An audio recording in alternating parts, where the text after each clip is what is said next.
The rain hammered against the reinforced glass of the VIP suite on the top floor of St. Jude's Hospital, a relentless rhythm that matched the chaotic noise inside Junho's mind. He stood with his back to the room, staring out at the city skyline, a city he practically owned, a city where his word was law and his wrath was legendary. But here, in this sterile, white-walled purgatory, the dragon of the East Side was nothing more than a frightened child. Behind him, the rhythmic beeping of cardiac monitors was the only proof that his parents were still technically alive. It had been 6 months since the car accident, a twisted wreck of metal and shattered glass that the police had labeled a tragic mishap, while Junho knew it was a message from his rivals. He had decimated the clan responsible within a week, leaving nothing but ash in his wake, but vengeance had not woken his mother. Retribution had not healed his father's shattered spine, or the swelling in his brain. The best neurologists in the country, men and women Junho had flown in on private jets and paid millions, had all eventually offered the same sympathetic, useless shrugs. They spoke of persistent vegetative states and quality of life, euphemisms that tasted like bile in Junho's throat. He turned slowly, his sharp, angular face drawn and pale, dark circles bruising the skin beneath his eyes. He looked at the two beds. His father, once a mountain of a man who could silence a room with a glance, looked small and withered beneath the thin hospital sheets. His mother, the woman who had sung him to sleep even when they were poor and starving, was a ghost, her face obscured by tubes and tape. The anger that usually fueled him had burned down to a pile of cold, gray ash. He felt hollow. Earlier that morning, the chief of medicine had suggested moving them to a long-term hospice facility, a polite way of telling Junho to give up and let them die. He had nearly thrown the man through the window. But now, alone in the dim light, the crushing weight of reality was settling in. He walked to the space between their beds and sank into the leather chair that had become his home. He rested his forehead in his hands. He was the most powerful man in the criminal underworld, yet he could not command their eyes to open. He could not bribe death to look away. For the first time in his life, Junho was ready to accept defeat, his heart fracturing under the silence of the room. The elevator doors at the end of the exclusive corridor slid open with a soft chime, a sound that usually signaled the arrival of terrified doctors or trembling nurses who did their jobs quickly to avoid the gaze of the bodyguards stationed outside. But the footsteps that followed were different, steady, rhythmic, and unafraid. Keisha adjusted the ID badge clipped to her dark green scrubs, taking a deep breath as she stepped onto the floor. She was 24, fresh in this specific wing but seasoned by a life that had forced her to grow up too fast. She had been warned about the occupant of room 404. The other nurses whispered about him in the break room, calling him a monster, a gangster, a man who had made a nurse cry just by looking at her. They said the energy in the room was so dark it felt like walking into a grave. But Keisha didn't believe in monsters, only broken people, and she knew that grief often wore the mask of rage. She carried a clipboard in one hand and a small, portable speaker in the other, her dark curls pulled back in a practical, neat bun. As she approached the double doors, 2 massive men in black suits stepped in front of her, blocking the path like stone pillars. They didn't speak, they just stared down at her, expecting her to shrink away like the others. Keisha didn't flinch. She looked the larger one in the eye, her expression calm and warm. "I'm Keisha, the new night shift nurse," she said, her voice soft but firm, carrying a melody of confidence. "I need to check their vitals and change the 4 bags. Unless you have medical degrees hidden under those jackets, you're going to need to let me pass." The guard blinked, clearly taken aback by her lack of fear. He glanced at the camera above the door, then back at her. After a long, tense moment, he stepped aside. Keisha nodded her thanks, not mockingly, but with genuine respect, and pushed the heavy door open. The air inside was freezing, the thermostat set low enough to preserve meat. In the corner, she saw him, Junho, shrouded in shadow, watching her with eyes that looked like shattered obsidian.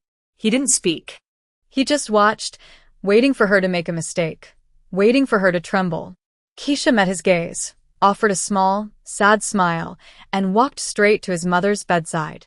"Good evening, Mrs. Park," she said aloud to the comatose woman, her voice filling the oppressive silence.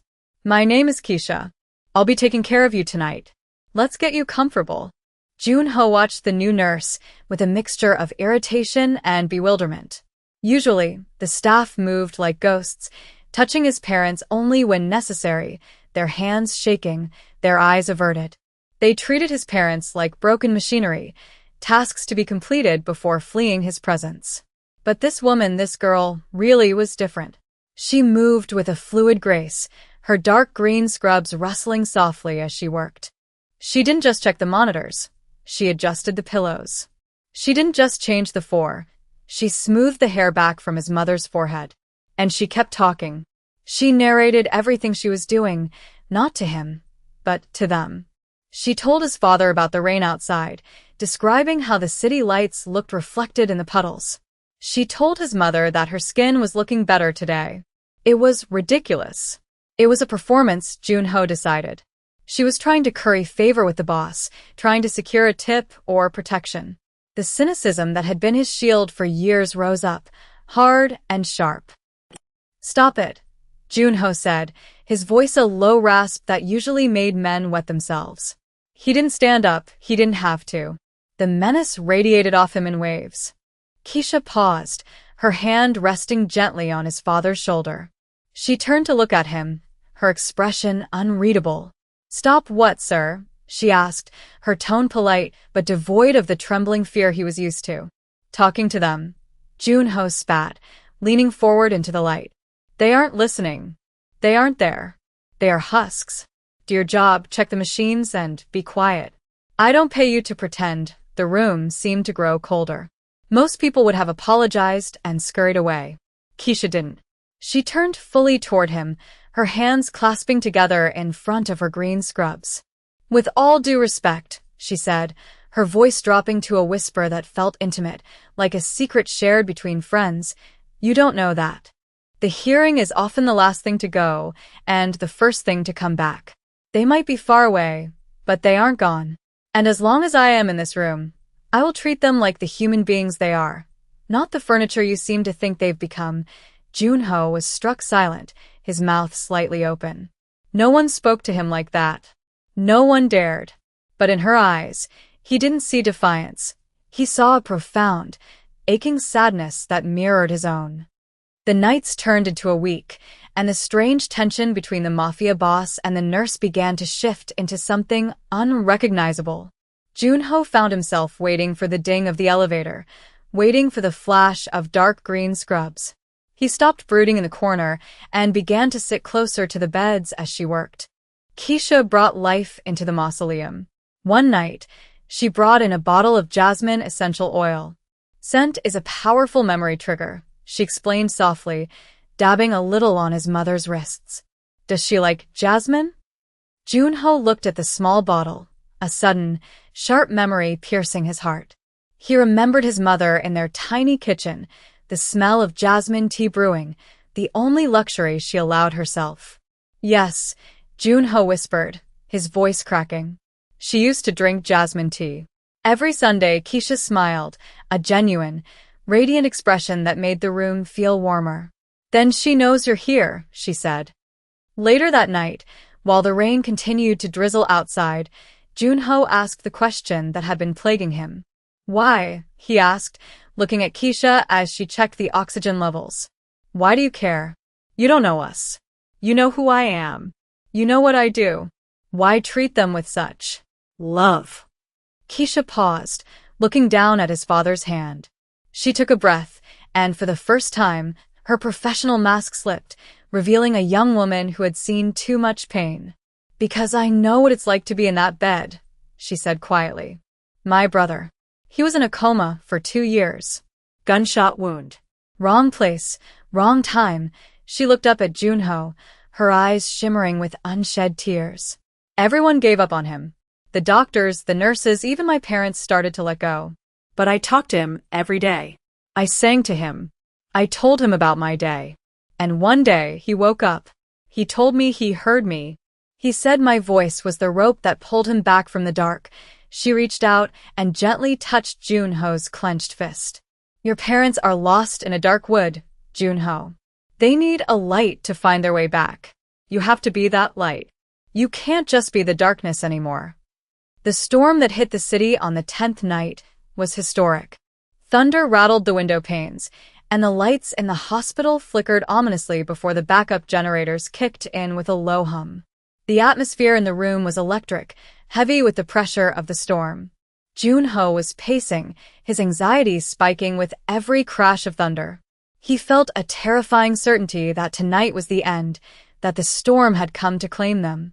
Keisha was calm, moving between the beds, checking the monitors which were beeping erratically due to the power fluctuations. It's okay, she soothed, her voice a calm anchor in the chaos. It's just a storm. We're safe. She pulled out her phone and connected it to the small speaker she always brought. I looked this up, she said softly to Junho. I hope it's right. A soft, mournful melody began to play. It was an old Korean folk song, Ararang. It was the song Junho's mother had hummed to him when he was sick, the song she sang when she thought no one was listening. The sound of the familiar, haunting notes cut through the noise of the thunder. Keisha began to hum along, her voice rich and soulful, blending with the recording. She took the mother's hand in hers and gestured for Junho to take his mother's other hand. He hesitated, his heart pounding against his ribs like a trapped bird. His hand, which had held guns, knives, and the fate of men, trembled as he reached out. When his skin brushed against his mother's papery, cool flesh, a shock wave went through him. It was the first time he had touched her with genuine tenderness since the accident, not just a cursory check for warmth, but a desperate, clinging grasp. Keisha nodded at him, her eyes urging him on. Sing, she mouthed. She needs to hear her son. Junho swallowed the lump of concrete in his throat. He opened his mouth, but no sound came out at first. He tried again, forcing the air from his lungs, and a cracked, broken sound emerged. He began to hum the melody, the vibration feeling foreign in his chest. Slowly, the hum turned into words. Ararang, Ararang, Arario, he sang softly, his voice rough with disuse and emotion. As he sang, the memories flooded him, not the blood and the money, but the smell of sesame oil, the scratch of his mother's wool sweater, the sound of her laughter before the world turned cold. He squeezed her hand, pouring every ounce of his regret, his love, and his desperate hope into that grip. And then he felt it. It was faint, so faint he thought he imagined it, a flutter against his palm, a twitch of a finger. He froze, his singing cutting off abruptly. He looked at Keisha, his eyes wide with panic and hope. Did you see that? He whispered. Keisha was already moving, her eyes scanning the monitors, her hand checking the pulse at his mother's neck. She didn't dismiss him. She didn't tell him it was a spasm. She looked at him with a fierce intensity. Keep singing, Junho, she commanded, using his name for the first time without an honorific. Don't stop. She's fighting. Help her fight. The storm outside intensified, a jagged bolt of lightning illuminating the room in a stark, blue-white flash that was immediately followed by a crack of thunder so loud it shook the floorboards.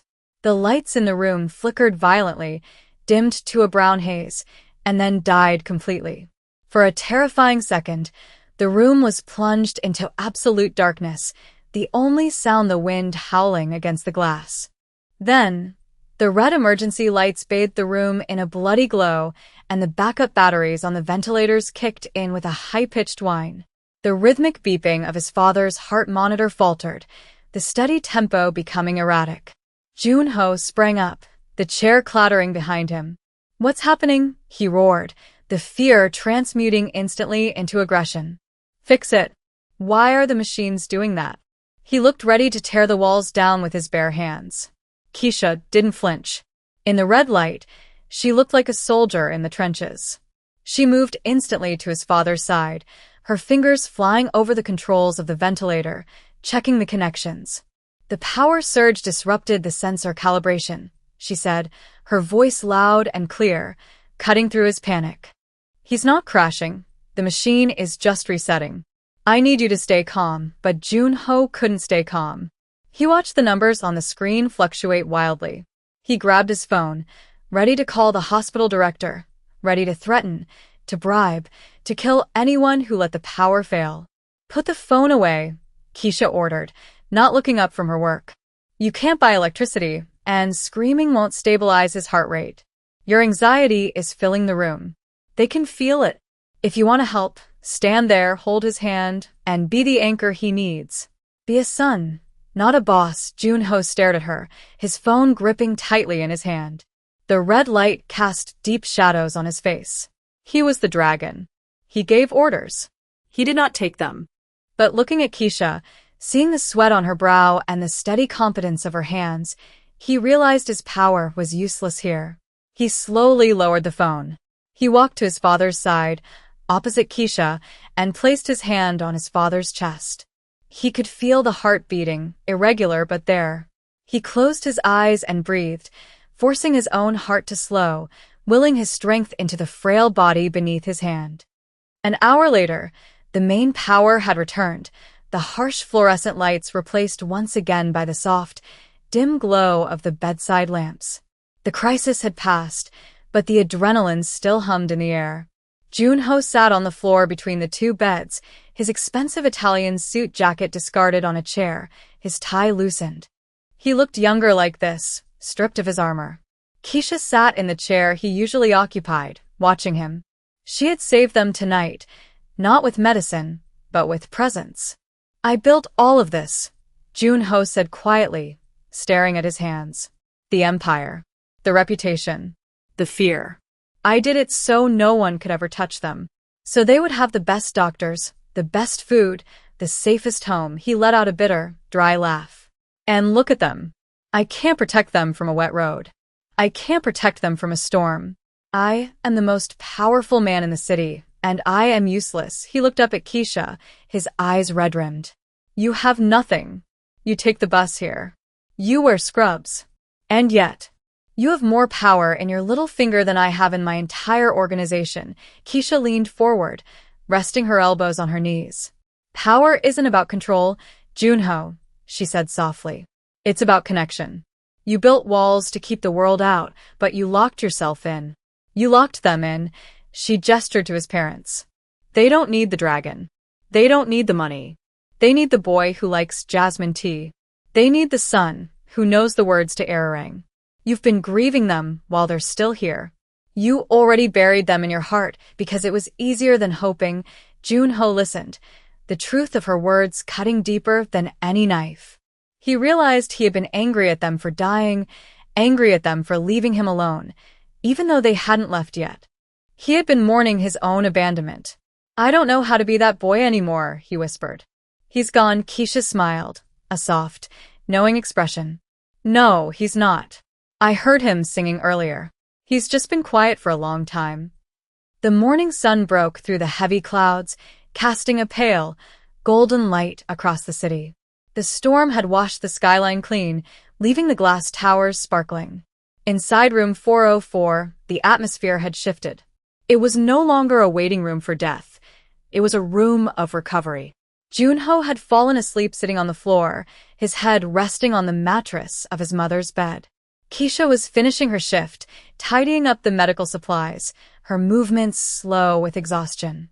She walked over to check the mother's vitals one last time before the day shift arrived. As she leaned over to adjust the blanket, she saw it. The mother's eyelids fluttered. It wasn't the twitch from before. It was a deliberate struggle against the weight of sleep. Keisha froze, her breath catching. Junho, she whispered. He didn't stir. Junho, wake up, she shook his shoulder gently. He jerked awake, instantly alert, his hand reaching for a weapon that wasn't there. What? What is it? He scrambled up, looking at the monitors. Look, Keisha said, pointing to his mother's face. Junho leaned in, his breath trembling. Yama, he whispered. Slowly, agonizingly, the eyelids lifted.